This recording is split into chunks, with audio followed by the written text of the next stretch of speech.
सच्ची बताऊं, जाने का मन नहीं कर रहा है। हमने तो संगम पर इस देश के सनातन संगम का दर्शन किया है। मैंने देखा आज तो लोगों ने एक डुबकी राष्ट्र के नाम लगाई। अब तक तो संगम में स्नान किया, अब संगम को स्नान कराएंगे। हम लोग मिलकर सबको आमंत्रित कर रहे हैं, आइए मिलकर हम लोग स्वच्छ संगम अभियान करें। सच्ची बताऊं, जाने का मन नहीं कर रहा है। हमने तो संगम पर इस देश के सनातन संगम का दर्शन किया है।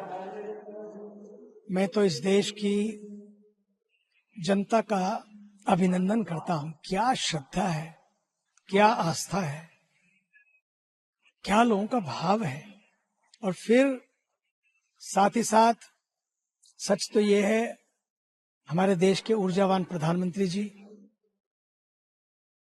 और आदरणीय योगी जी दोनों की साधना का वंदन करता हूं, क्योंकि इतने नेगेटिव,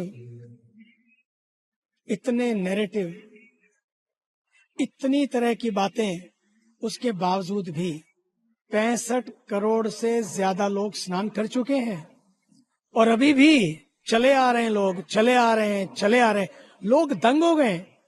सारे जितने विदेशी रुके हैं वो कह रहे हैं ये हो क्या गया, दिस इज अमेजिंग। कमाल का भारत है, कमाल के लोग हैं। हमारे देश में तो ऐसा नहीं हो सकता। किसी को सोने की पड़ी नहीं है, किसी को खाने की पड़ी नहीं है, कोई भूखा भी नहीं गया। और सब जहां सोने को मिल गया, जो खाने को मिल गया, जैसा मिल गया, लेकिन लक्ष्य क्या था? एक डुबकी, जस्ट एक डुबकी। वो डुबकी लगी और फिर मैंने देखा आज तो लोगों ने एक डुबकी राष्ट्र के नाम लगाई, एक डुबकी राष्ट्र के नाम लगाई। और ये संकल्प लिया कि जैसे हम सब यहाँ पर स्वच्छता का दर्शन कर रहे हैं, अपने गांवों को भी ऐसा स्वच्छ बनाएंगे। कल हम लोग सवेरे स्नान के बाद पक्का किया है, मैं तो 2 दिन और रुक गया हूं, पूरी टीम को रोक लिया कि अब तक तो संगम में स्नान किया, अब संगम को स्नान कराएंगे। संगम को स्नान कराएंगे का मतलब है कि जितना भी कोई कुछ भी छोड़ गया है जाने से पहले, उस सारे इस क्षेत्र में हम लोग मिलकर सबको आमंत्रित कर रहे हैं, आइए मिलकर हम लोग स्वच्छ संगम अभियान करें। यहां से एक संदेश जाएगा कि हमें अपनी नदियों को, अपनी पवित्र जलधाराओं को प्रदूषण से मुक्त रखना है, भारत को पर्यावरण से युक्त रखना है, ज्यादा से ज्यादा पेड़ लगाने हैं, सिंगल यूज प्लास्टिक को बंद करना है, अपनी जल राशियों को प्रदूषित नहीं करना है। और संगम के तट पर, अरैल तो यमुना के तट पर है, अब यह भी संकल्प है। भारत के प्रधानमंत्री जी ने कहा था, गंगा ने मुझे बुलाया है।